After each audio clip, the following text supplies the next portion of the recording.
ایک بچی نے کہا میرے بھائی نے مجھے ایک پیر صاحب سے بیعت کروا دی، پیر صاحب ہمیں بے پردہ سامنے بٹھا لیتے ہیں، تو کسی نے آبجیکشن کیا کہ حضور یہ بے پردہ عورتوں کو سامنے بٹھانا، کہا کہ بے وقوف ہو، فقیر کی نگاہ سے کیا پوشیدہ، مرید کا باطن پوشیدہ نہیں ہے، پردہ کرنے کا فائدہ کیا ہوگا؟ واہ، دیکھا آپ نے یہ لاجک کتنی زبردست پیش کی۔ اب اس سے کہا تو اپنی بہن کو لا کے کسی کے سامنے کھڑا کر دے، وہ بھی پہنچا ہوا ہے، پردے کا فائدہ کیا ہے؟ اپنی بیوی کو سامنے لے کر آؤ۔ ہم جیسے بے وقوف سنی ان لوگوں کو تقویت فراہم کر رہے ہیں، اسی لیے ہمارا مسلک تباہ ہے۔ آپ پڑھیں ذرا کہ کیا ہے ڈبہ پیر کون ہوتا ہے؟ یہ جفی والی سرکار، چمی والی سرکار اور ڈنڈے والی سرکار، کتے والی، بلی والی، سگریٹ والی، الٹا لٹکنے والی سرکار، ماں بہن کی گالیاں دے رہے ہیں اور بنے ہوئے جی مرشد۔ ایسا کیسے مرشد ہو گیا ماں بہن کی گالی بکنے والا؟ پھر کہتے ہیں جی حالت جذب میں ہے۔ ارے بھائی حالت جذب میں ہے یہ کیا بات ہو گئی؟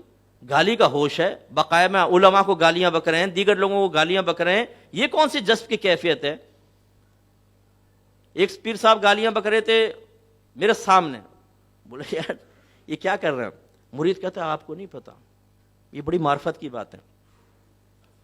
یعنی ماں بہن کی گالیوں کے اندر معرفت یہ مرید نے ڈھونڈ لی، اتنا پہنچا ہوا تھا نا، ہم جیسے کو تو پتہ ہی نہیں چلا کہ اس میں بھی کوئی معرفت ہوتی ہے۔ حرام ہے، یاد رکھیں، گالیاں دینا حرام ہے۔ وہ پیر بیعت کے قابل نہیں ہے جو یہ خباثت کرے کہ وہ علماء کو گالیاں بکے اور منہ سے گندی گندی باتیں نکالے۔ اگر آپ یہ سمجھتے ہیں اس کے بعد روحانیت ہوگی تو آپ سب سے بڑے بے وقوف ہیں۔ روحانیت نبی کریم صلی اللہ علیہ وسلم کے طریقے پہ چلنے میں ہے، آپ کی سیرت اپنانے میں ہے، نہ کہ آپ کی سیرت کا خون کر کے وہ اللہ کی بارگاہ میں مقبول ہو سکتا ہے۔ غلط ہے یہ چیز۔ شریعت پر چلیں گے تو اللہ کی بارگاہ میں مقبولیت ہوگی۔ ان اکرمکم عند اللہ اتقاکم، بے شک تم میں اللہ کی بارگاہ میں سب سے زیادہ عزت والا وہ ہے جو تم میں سب سے زیادہ صاحب تقوی ہے۔ ماں بہن کی گالیاں بکنا یہ تقوی کا رنگ ہے کوئی؟ یہ تو تقوی کا خون ہے۔ ایسے الا ان اولیاء اللہ لا خوف علیہم ولا هم يحزنون، خبردار بے شک اللہ کے ولیوں کو نہ کچھ خوف ہے نہ کچھ غم ہے۔ یہاں تک تو پیر سنا دیتا ہے، آگے بھی تو سنا ہے الذین آمنوا وکانوا یتقون، اللہ کے ولی وہ ہیں کہ جو ایمان والے ہیں اور صاحب تقوی ہیں۔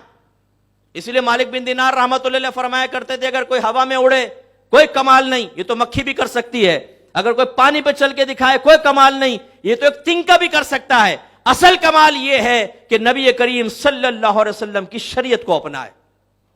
آپ ہماری کتاب پڑھیں آپ کو سمجھ میں آئے گا، ناراض مت ہوں اگر آپ کا کوئی مرکز عقیدت ایسا ہے تو اس پہ شرعی دلیل پیش کریں۔ شریعت آپ کی نہیں ہے، شریعت آپ کے پیر کی نہیں ہے، شریعت میرے نبی کی ہے، اس نبی کی شریعت پہ چلنا ہوگا۔ اگر آپ اپنی شریعت وضع کر کے اپنے نبی کے فرمان کو غلط قرار دیں گے، پیر بھی جہنم میں جائے گا اور آپ بھی جہنم میں جائیں گے۔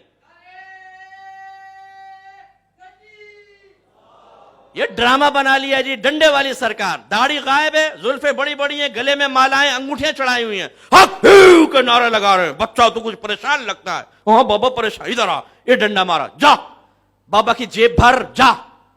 ارے بھائی تم نے فراڈ کر رکھا ہے، تم نے شریعت کا مذاق اڑا رہے ہو۔ یہ مزارات پہ اکثر آپ کو مجاور ایسے نظر آئیں گے،